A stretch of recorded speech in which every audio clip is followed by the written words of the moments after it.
Welcome back to my channel ভ্রমণ প্রতীক।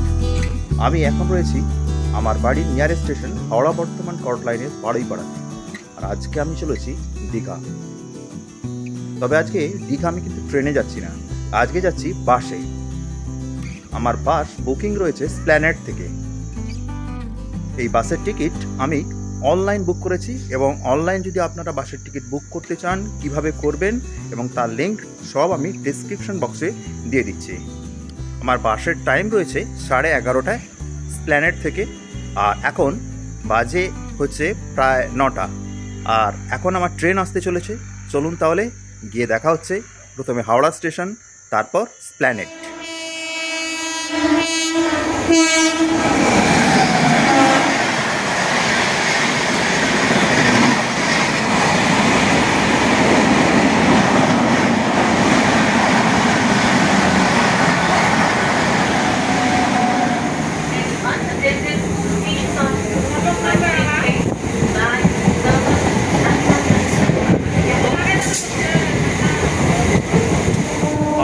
হাওড়া বর্ধমান কর্ট লাইনের local train আমি ধরে নিয়েছি, আর উঠেই দেখা হয়ে গেছে নীলেশের সঙ্গে। নীলেশ, আজকে আমরা দুজনেই যাচ্ছি দীঘা। তো এখন যাচ্ছি হচ্ছে হাওড়ায় গিয়ে দেখা হচ্ছে, তারপর যাচ্ছি স্প্ল্যানেড। ওটা বাসে যেতে হবে। তাহলে চলো যাওয়া যাক। হালকা সাদা কুয়াশার চাদর তখন ঢাকতে শুরু করেছে গ্রাম শহরের পটভূমিকে। দূরের ল্যাম্পপোস্টের সাদা আলো খানিকটা ম্লান হলেও বেশ মায়াবী। আর এরই মাঝে আমাদের ট্রেন পৌঁছালো হাওড়া স্টেশন।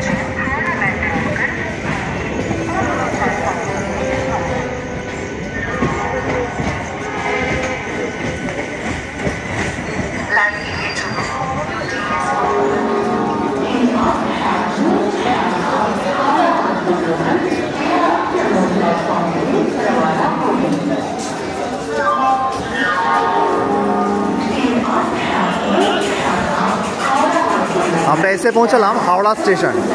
এখান থেকে আমরা প্রথম যাব হাওড়া স্টেশনের বাইরে, যেখানে বাস স্ট্যান্ড রয়েছে, কারণ এখন আমাদের বাস স্ট্যান্ড থেকে স্প্ল্যানেডের বাস ধরতে হবে। তাহলে চলুন যাওয়া যাক হাওড়া স্টেশনের বাইরে। অবশেষে হাওড়া স্টেশনে পৌঁছানোর পর বাইরের বাস স্ট্যান্ড থেকে ধরে নিলাম ধর্মতলাগামী বাস। তারপর ধর্মতলা পৌঁছানোর অপেক্ষায় কিছুক্ষণ বাসে বসে থাকলাম। হাওড়া স্টেশন থেকে বাসে এখন আমরা এসে হাজির হলাম ধর্মতলা মোড়। এখান থেকে স্প্ল্যানেডের যে বাস স্ট্যান্ডটা আছে, যেখানে ওই বাসের ছোট ছোট টিকিট বিক্রি হয়, যে জায়গাগুলো রয়েছে ওখানে যাব, এবং যেখান থেকে আমাদের বাস ছাড়ার কথা রয়েছে সেই জায়গাটাকে খুঁজে বের করতে হবে আমায়, কারণ আমি জানি না কোন জায়গাটা থেকে বা কোন কাউন্টার থেকে আমাদের বাসটা ছাড়বে। তাহলে চলুন আগে যাওয়া যাক ওই সেন্টারটায়। আমরা এখন ধর্মতলা মোড়ের রানী রাসমণি রোডের পাশ দিয়ে হেঁটে চলেছি, আর যাচ্ছি হচ্ছে একদম স্প্ল্যানেডের যে টিকিট কাউন্টারগুলো আছে বাসের, তো সেখানে একটু আগেই বললাম ওই টিকিট কাউন্টার আগে আমাদের খুঁজে বের করতে হবে যেখান থেকে, যে পয়েন্টটা থেকে আমাদের বাস ছাড়ছে। চলো তাহলে যাওয়া যাক আগে সেখানটায়। আমরা এসে পৌঁছে গেছি স্প্ল্যানেডের সেই পয়েন্টটায় যেখান থেকে আমাদের বাস ছাড়বে, আর পিছনেই দাঁড়িয়ে রয়েছে আমাদের বাস। এই দেখুন, যে হোয়াইট কালারের বাসটা দেখছেন সেটাই হচ্ছে আমাদের বাস। আমাদের সিট নাম্বার হচ্ছে 21-22। আমরা এখনই ভিতরে যাব, মানে বোর্ডিং আছে 11:30 থেকে। তো এখন একটু বাইরে ঘুরে বেড়াই আর আপনাদের পুরো বাসটা একটু দেখাই। এটাই হচ্ছে সন্তোষ ট্রাভেলের সেই বাস যেটা আজকে আমাদের নিয়ে যাবে দীঘা। 11:45 এখান থেকে ডিপার্চার টাইম আছে, আর 4:30 নাগাদ দীঘায় আমাদের নামাবে, মানে দীঘায় চলে যাবে। দেখুন এটাই সেই বাস। এই বাস কিভাবে বুক করবেন তার সমস্ত লিঙ্ক এবং প্রসেসটা আমি কিন্তু ডেসক্রিপশান বক্সে দিয়ে দেব। সম্পূর্ণ বাসটা একটু আপনাদের দেখাই।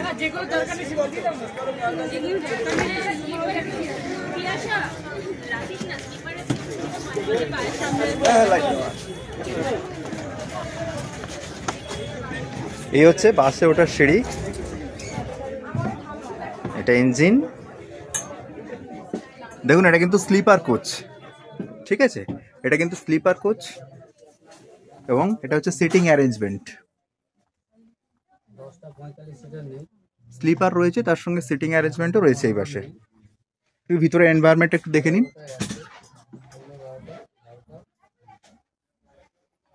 দুর্দান্ত একটা অ্যাটমসফিয়ার।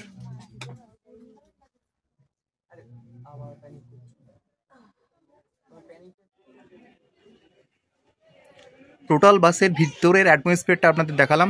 চলুন, এখন 10:30 বাজে, মানে 1 ঘন্টার টাইম রয়েছে এখান থেকে ছেড়ে যাওয়ার জন্য। তো একটু বাইরে গিয়ে এখন একটু আমরা ওয়েট করি। দিনের ব্যস্ততম স্প্ল্যানেড বা ধর্মতলা বাস টার্মিনাল কিছুটা হলেও ফাঁকা।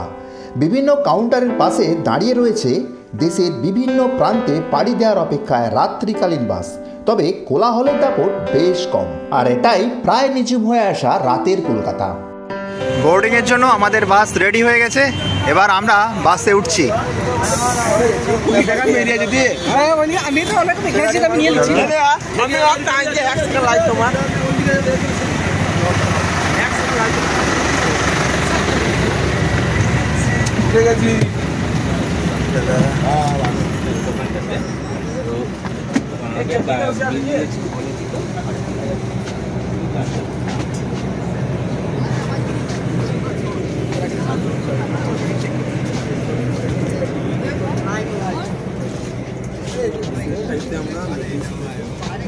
গাইস, এইটা ওইটা ওইটা ওইটা ওইটা হ্যাঁ, ওই সিটটা।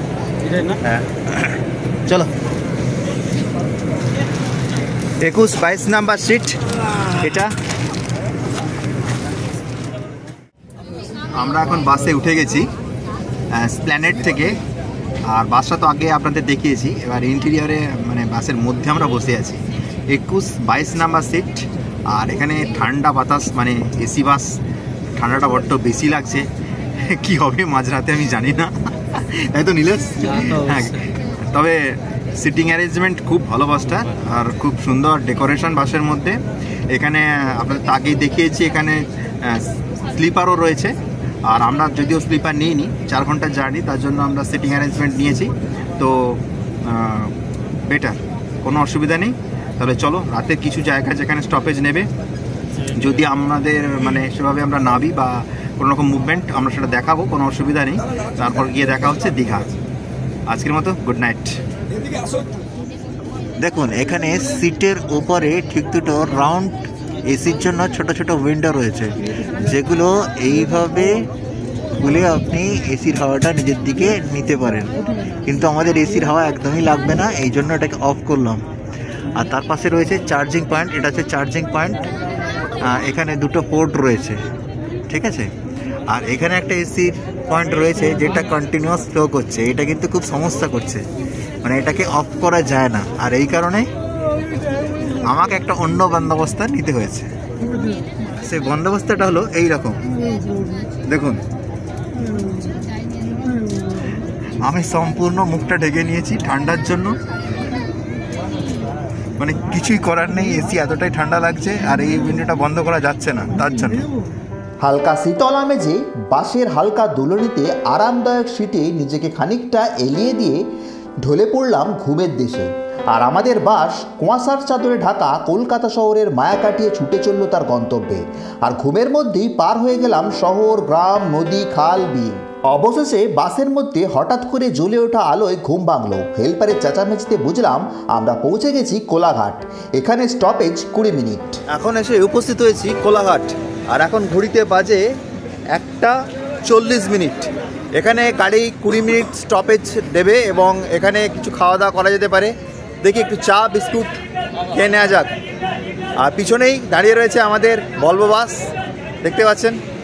তাহলে চলুন একটু গরম গরম চা মুখে দেওয়া যাক। এখন রাত 1:40 বাজে, 1:45। আর এই সময় আমরা হাতে নিয়ে নিয়েছি একদম গরম চা। দেখুন, আমার হাতে, নীলেশের হাতে গরম চা। এটাই হলো ব্রেকফাস্ট, না কোনো নাইট ফাস্ট কিনা আমি জানি না, তবে রাত্রের 1:30টার সময় আমরা এখন চা খাচ্ছি। আর দাঁড়িয়ে আছি কোলাঘাটে, আর পিছনেই আমাদের বাস। কোলাঘাটে চা খাওয়ার পরে আবার চলে এসেছি আমাদের সিটে, সেই 21-22 নাম্বার সিট। আর আমি বসে গেছি জানালার ধারে, আর নীলেশ ঘুমের জন্য ঠিক ব্যস্ত হয়ে উঠেছে।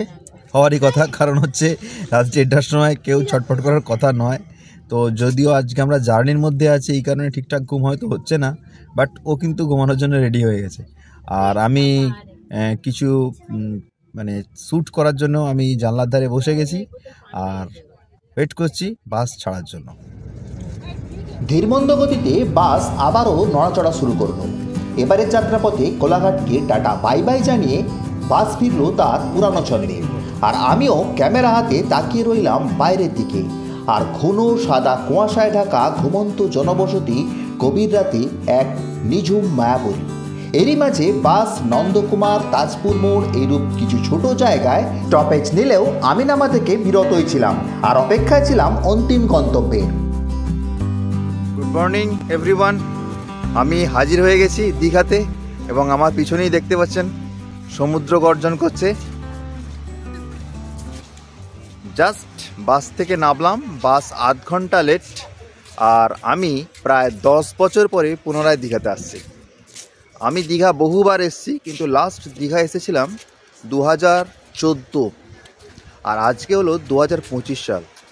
তো এতটা ইয়ারের ডিফারেন্স আছে। আর এখানে এসে দীঘার যে ন্যাচারাল একটা ব্যাপার ছিল তার মধ্যে অনেক কিছু পরিবর্তন দেখতে পাচ্ছি। মানে আমার কাছে দীঘাটা প্রায় একটা নতুন জায়গা হয়ে গেছে। আর সমুদ্র তেমন উত্তাল না হলেও সমুদ্রের বেশ গর্জন রয়েছে। আকাশ মেঘলা, সূর্যোদয়কে ক্যামেরাবন্দি করার খুব ইচ্ছা ছিল, আমি জানি না সেই ইচ্ছাটা পূরণ হবে কি না, কারণ আকাশ যথেষ্ট মেঘলা। আর চলো বন্ধুরা, তাহলে একটু বিচের উপর দিয়ে ঘুরে বেড়াই, দেখা যাক কেমন নূতন বিচটা তৈরি হয়েছে। আর আমরা এখন দীঘার সমুদ্রের পাশে যে মেরিন ড্রাইভ রোড রয়েছে তার উপর দিয়ে হেঁটে যাচ্ছি ফ্রেশ অক্সিজেন নিতে নিতে। তবে একটা কথা জানিয়ে রাখি, আজকে ট্যুর হচ্ছে একদিনের ট্যুর, ওয়ান ডে দীঘা।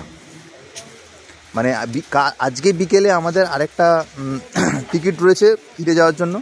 এর মধ্যে দীঘাকে আমরা দেখব এবং আপনাদেরকে দেখাবো। এগুলো হলো একদম নূতন কনস্ট্রাকশন। এগুলো কিন্তু আমার সময়, মানে আমি যখন লাস্ট এসেছিলাম তখন এগুলো ছিল না।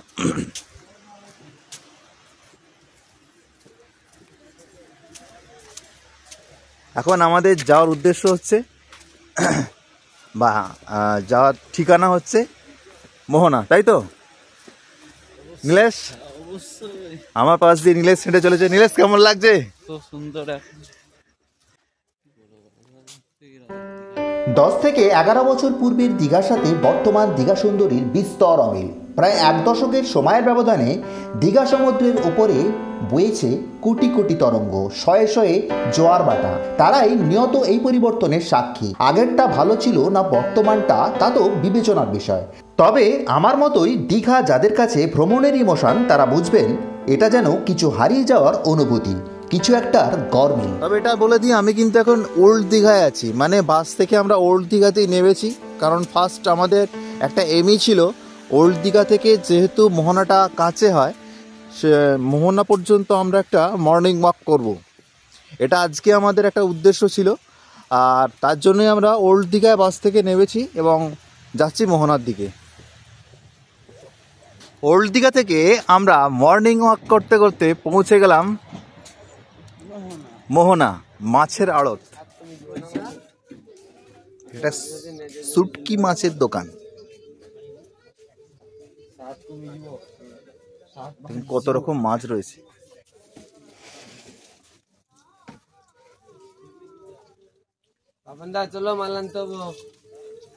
তার সঙ্গে ভীষণ একটা গন্ধ পাচ্ছি, যেটা আমি দেখাতে পাচ্ছি না।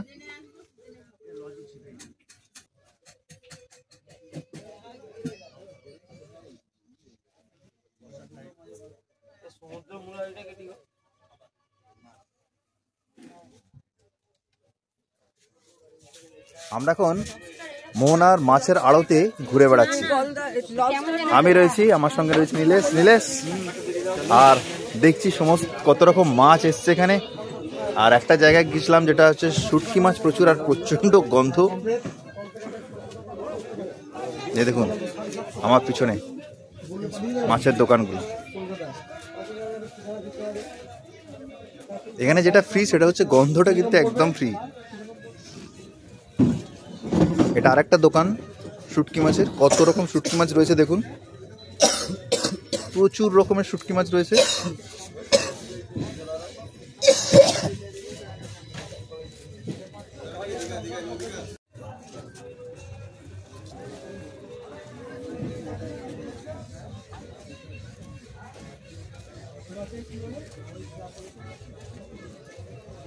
এগুলো সব কিন্তু শুটকি মাছ।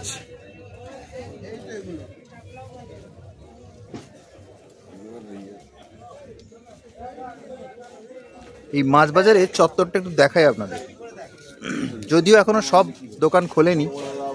এই দেখুন, এটা হচ্ছে সেই মাছ বাজার। এখানে প্রচুর আড়ত রয়েছে, প্রচুর মাছের দোকান রয়েছে। দীঘা মোহনার পাশে এই সকল মাছের দোকানগুলোতে প্রচুর সামুদ্রিক মাছ রয়েছে, যাদের রূপোলি রং বেশ দৃষ্টি আকর্ষণ করে। প্রত্যেকটি মাছই বরফে সংরক্ষিত, তবে টাটকার পার্সেন্টেজ পরখ করা হয়নি। মাছে ভাতে বাঙালি এমন দোকান দেখলে যে দুদণ্ড দাঁড়িয়ে যাবেই তাতে কোনো সন্দেহ নেই। মাছের পসরার মধ্যে দেখতে পেলাম পামফ্লেট, ইলিশ, ভেটকি, চিংড়ি, এমনকি লবস্টারও চোখে পড়ল। বেশ কয়েক রকমের কাঁকড়াও রয়েছে এদের কাছে। সবকটি দোকান এখনও ওপেন না হলেও এই মাছ বাজার বেশ জমজমাট, তা বোঝাই যায়। এখান থেকে আপনারা মাছ কিনে বাড়ি নিয়ে যেতে পারেন। বরফ দিয়ে প্যাক করে দেওয়ার ব্যবস্থা রয়েছে এদের কাছে। তবে এটা হলো মাছের খুচরো বাজার। মাছের আড়ত বা পাইকারি মার্কেট একটু ভিতরের দিকে অবস্থিত। কিছু কাস্টমারের দরাদরিতে বুঝলাম, যারা সস্তায় সুস্বাদু মাছ কিনে নিজের কিচেনে নিয়ে যেতে চান তারা একটু হতাশই হবেন। দাম বেশ ঊর্ধ্বমুখী, তবে সেটুকু মানিয়ে নিলেই আপনার রসনা তৃপ্তিতে হাজির করতে পারেন এইসব বৃহৎ সাইজের ইলিশ, চিংড়ি ও পামফ্লেটদের। একই প্রজাতির মাছের বিভিন্ন সাইজ রয়েছে, আর তাদের চকচকে রূপোলি রং দেখে দেখে বেছে বেছে আপনি ঝুলি ভর্তি করতেই পারেন, যদি আপনার পকেট সায় দেয়। তো আমরা এখন মাছের মার্কেটে ঘুরে বেড়াচ্ছি, সব দোকান এখনো খোলেনি। আকাশ একটু হালকা ফর্সা হয়েছে দেখুন। আর এটা হচ্ছে মোহনার মাছ মার্কেট বা মাছের আড়ত বলতে পারেন। প্রচুর মাছ কিন্তু এখনো আসেনি বা দেখতে পাচ্ছি না তেমন। তো কিছু দোকান খুলেছে, যার মাছ তো আমি দেখালাম আপনাদের। মোহনার পাশে যে ছোট মার্কেটটা ছিল সেটা তো দেখালাম। এবার এই রাস্তা দিয়ে গিয়ে আমরা দেখব মাছের মেন বাজারটা, একটু ভিতরে রয়েছে এবং সেখানে কত বড় বড় মাছ এসছে। চলুন গিয়ে দেখা যাক, তাই তো? চলুন, হ্যাঁ চলুন যাওয়া যাক। এটা হলো মাছ বাজার।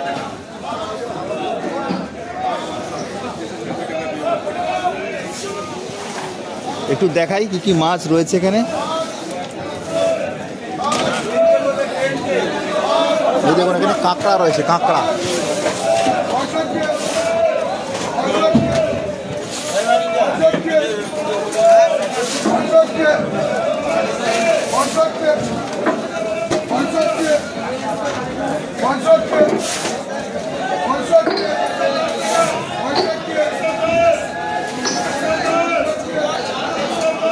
দেখুন কত রকম মাছ রয়েছে।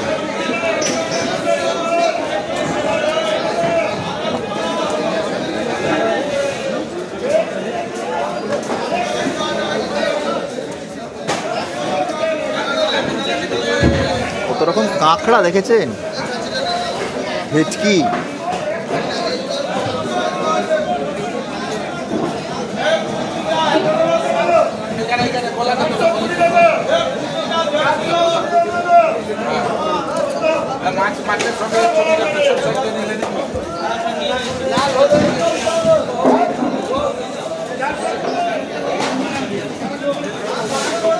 ট্রলির উপর মাছ লোড করা হয়েছে এখানে। আর দেখুন এখানে অনেক ট্রলির উপর প্রচুর মাছ রয়েছে।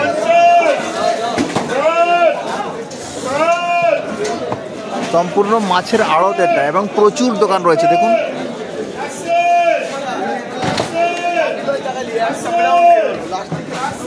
মোটামুটি মাছের আড়ত আমরা দেখলাম। তো এবার এখান থেকে আবার মোহনায় ফিরে যাব।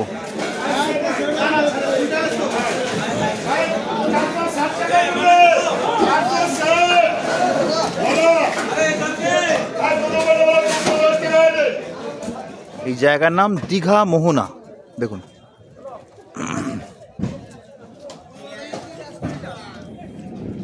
মাছের আড়ত থেকে, মানে মাছের বাজার থেকে আমরা আবার চলে এসেছি মোহনায়।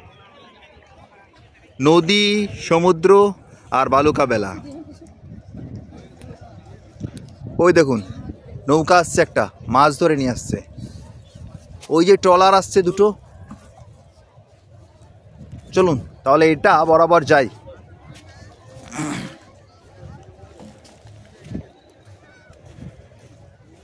দুদিকে বোল্ডার দেওয়া রয়েছে, জল অনেক নিচে, কিন্তু এখন ভাটা চলার জন্য জলটা অনেক নিচে। দেখুন পাথরগুলো কিন্তু ভিজে আছে, পাথর একদম সম্পূর্ণ ভিজে, মানে জল কিন্তু এখানে খেলা করে, যেহেতু ভাটা নেমে গেছে জল।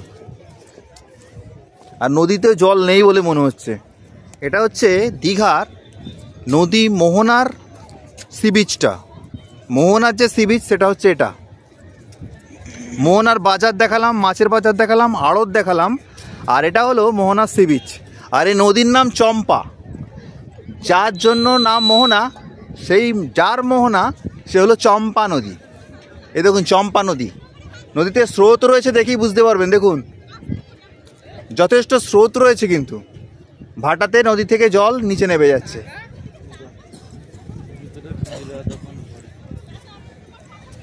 দেখুন বোল্ডার ফেলা রয়েছে, আর এখানে সমুদ্রের ঢেউকে কন্ট্রোলে রাখার জন্য, ক্ষয় যাতে না হয় আর বোল্ডারগুলো যাতে সেভাবে ধাক্কাপ্রাপ্ত না হয়, তার জন্য এই রকম একটা ত্রিফলক ঢালাই, মানে কংক্রিটের একটা ত্রিফলক রাখা রয়েছে। 4টে করে পায়া আছে দেখুন, এই রকম। চলুন একটু ওই দিকটা যাওয়া যাক, পাথরের উপর দিয়ে যাবো। এনিলেস দেখে আসবে কিন্তু। বোল্ডারগুলো খুব ছোট ছোট এবং পায়ে লেগে যাওয়ার মতো। চলে এসছি।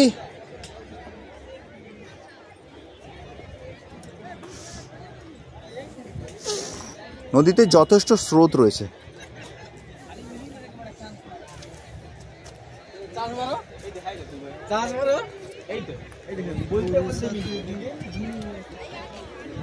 মোহনা বিচ, এটা মোহনা বিচ। ওই দেখুন একটা ট্রলার আসছে মাছ ধরে।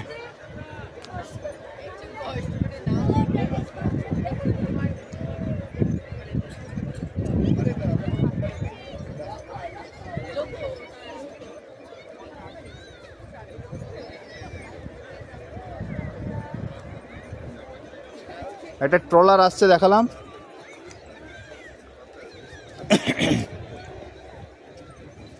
আরও একটি দূরে ট্রলার দেখা যাচ্ছে, কিন্তু ওটা আশা করি ক্যামেরায় আসবে না। ওই যে দূরে আরেকটি দেখা যাচ্ছে, মানে রাত্রেবেলায় মাছ ধরে ট্রলারগুলো এখন ব্যাক করছে। আমরা নেমে এলাম মোহনার বালুকা বেলায়। এই যে দেখুন সমুদ্র।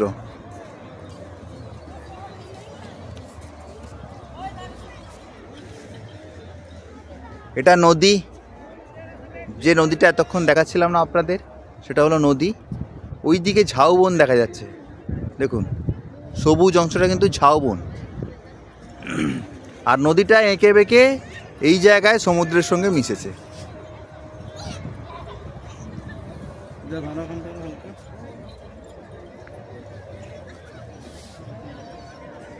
আর কত মানুষজন এসছে দেখুন মোহনার বিচটাতে। এটা অ্যাকচুয়ালি মোহনা বিচ।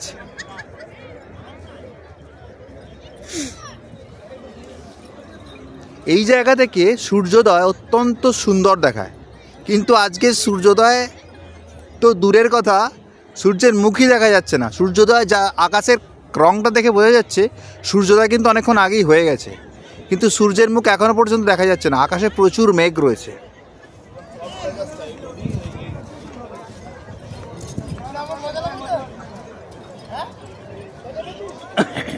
এখন ভাটা চলছে, ঘোড়া চলে এসছে টুরিস্টদের জন্য।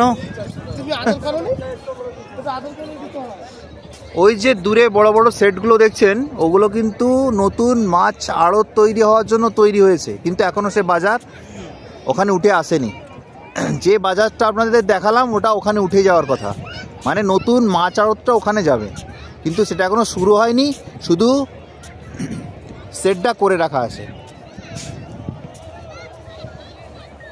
ওই দেখুন ট্রলার।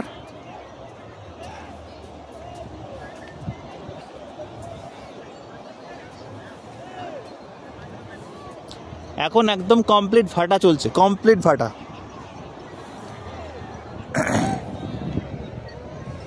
আর বালির চরে মানে বিচেতে অনেক রকমের দোকান বসে গেছে, চা বিস্কুটের বা অনেক রকম খাবারের। চা বাজার বসেছে, বাজার বলাটা ভুল, ছোটো ছোটো স্টল বসেছে, অস্থায়ী স্টল। যখন জল উঠে আসবে বা জোয়ারের সময় এই স্টলগুলো আর থাকবে না।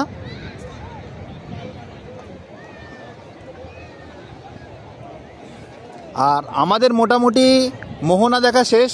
আমরা আবার হাঁটা দেব ওল্ড দীঘার উদ্দেশ্যে, মানে ওল্ড দীঘার দিকে হেঁটে যাব। কিছুটা বিচ দিয়ে যাওয়ার পরে আবার রাস্তা দিয়ে যেতে হবে। খুব মজা হচ্ছে।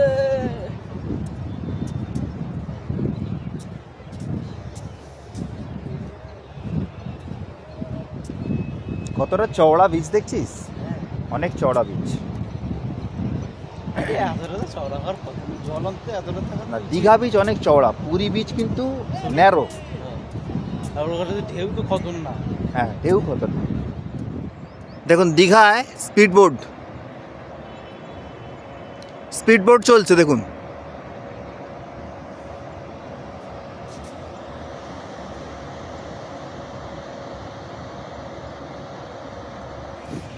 একটা অসাধারণ ভিউ দেখানোর চেষ্টা করছি, কিন্তু সূর্য নাই। কারণ হচ্ছে এখনো পর্যন্ত সূর্যকে আকাশে দেখা যাচ্ছে না, যদিও সূর্যোদয় হয়ে গেছে।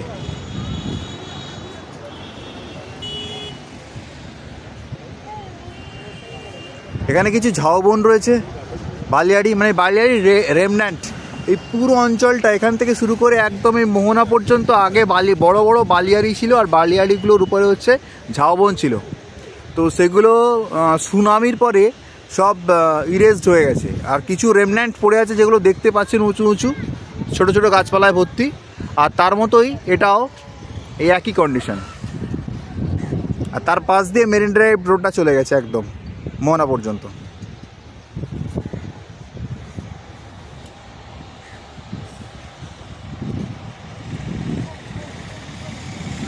আর এই যে চায়ের দোকান দেখছেন, এখানে আমরা আজকের অ্যাকচুয়াল ব্রেকফাস্ট ডিম টোস্ট আর চা অর্ডার দিয়েছি।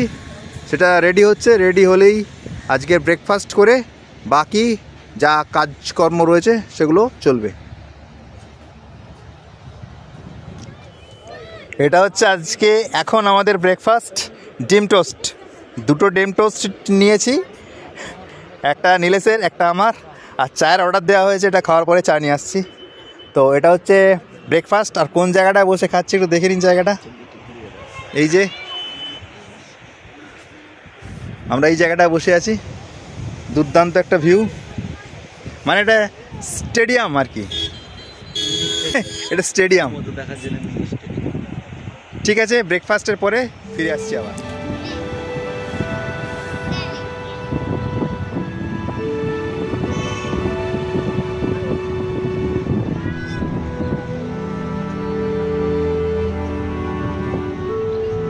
বাঙালিয়ানার সকাল শুরুর একটা ছোট্ট উপকরণ এই চা পর্বটা বঙ্গোপসাগরের তীরে সামুদ্রিক আবহে সেরেই নিলাম।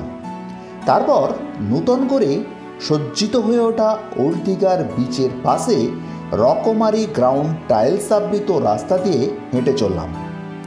এখন আমার বাম দিকে বঙ্গোপসাগরের সমুদ্রতট অবিরত তরঙ্গ উচ্চারণ করে চলেছে, আর আমার ডান পাশে রয়েছে ছোট্ট একটা ওয়াচ টাওয়ার, পার্ক ও বিনোদন এরিয়া, যা দীঘার নবকলেবরে নূতন পালকের সংযোজন মাত্র।